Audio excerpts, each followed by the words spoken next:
I have never played RuneScape until today. It's time to start my very first cozy RuneScape adventure. Last time I did some more treasure hunting with the X marks the spot quest, along with some mining, smithing, and fletching. I also got a banana hat. To start off this episode, I'm back to hanging out with the chickens, putting my newly fletched arrows to use.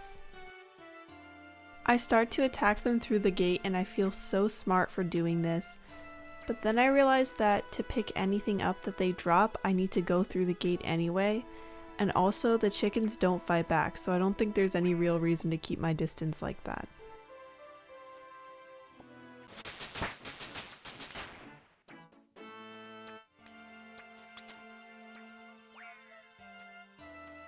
I feel like a brokey going around and picking up all the arrows I used, but as long as they're there on the ground, I feel like I might as well recycle them.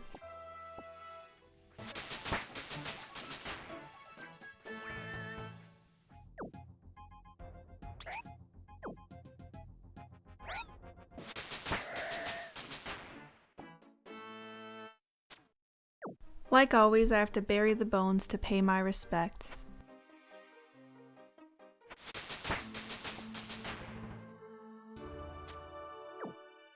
Okay, after training myself up a little bit, I finally feel ready to help Abigail defeat the murderer that attacked her.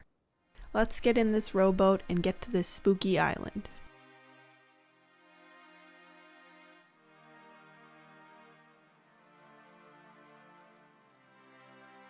This island is definitely spooky. There's no way this guy's just casually dancing alone in a scary mansion. The poor dancing guy has a very drawn out death at the hands of the Scream Mask guy. And then I find a key that he dropped as he was dying.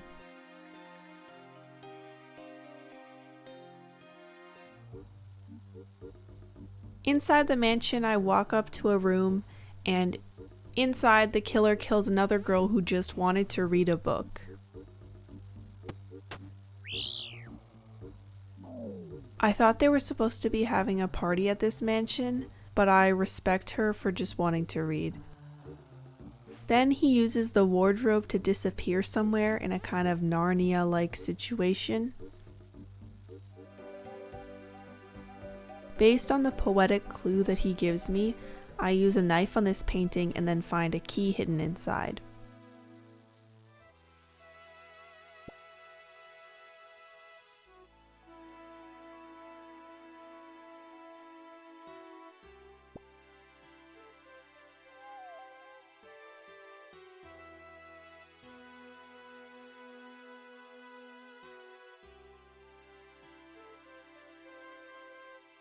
I supposedly lit these candles, but I kind of expected a bit more light than that, so I stand around for a long while thinking that I'm just having trouble lighting it, like when it took me 20 tries to light a fire.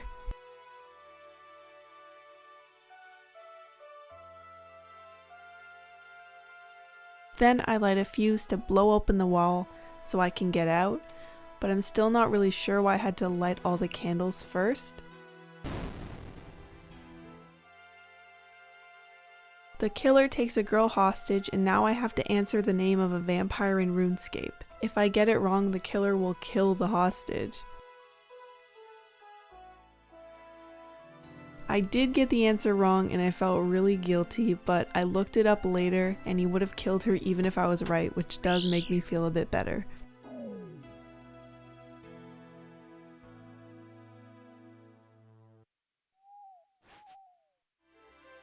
Now he gives me another riddle about music, and I'm really confused trying to figure out what melody I'm supposed to be imitating, until I realize by following the quest helper that all I need to do is spell out the word dead.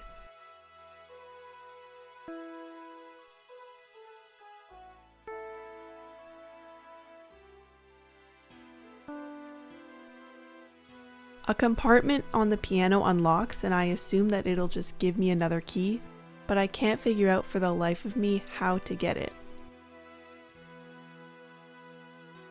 After about 4 solid minutes of just clicking around and searching, it turns out that I just needed to right-click the piano.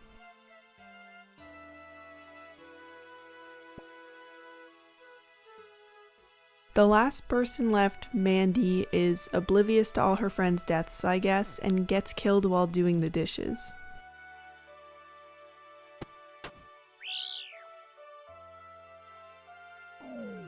He leaves me his last clue where the first letter of every line spells out hearth, so I assume that's where I need to go to meet this guy so I can deliver justice. At the hearth, it's just another puzzle where I have to cut gemstones in the order of the last letters of each line of the clue, starting with sapphire and ending with ruby. I'm doing all these puzzles in reverse where I have the clue and I have the answer from the quest helper, then I'm just trying to deduce what the clue actually meant based on having the answer. It's definitely cheating, but it still makes me feel like an accomplished detective, even though the quest helper is just doing all the work. I'm finally in the last room where I have to use this mirror to reflect the killer's knives back to him to damage him. This took me forever because I struggled so hard getting my character to push the mirror in the right direction while also having it face the right direction. Based on the footage, it only took me 5 or 6 minutes, but I swear it felt like half an hour in there.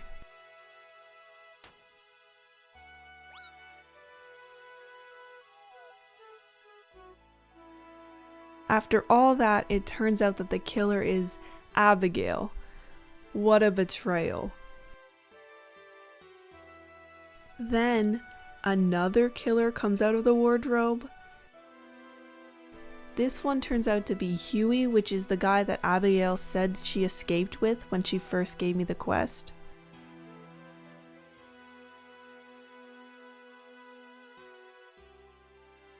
She keeps bragging about what she did, and Huey doesn't like that she isn't giving him credit, so she just stabs him. And then she gets really sad about it. The drama in this questline is just insane.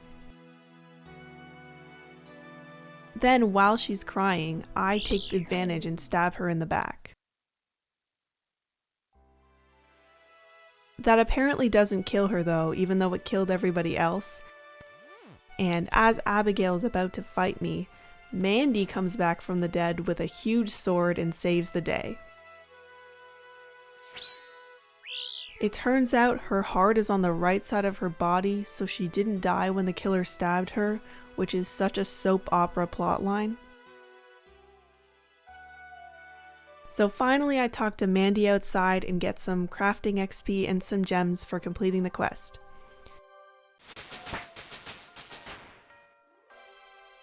I have to say that I expected to have to use some combat skills in this quest because it's about defeating a killer, but I really enjoyed the puzzles and all the soap opera twists. I feel like I can't just go back to like mining or killing chickens after that. I really need to absorb the betrayals and the drama that just happened.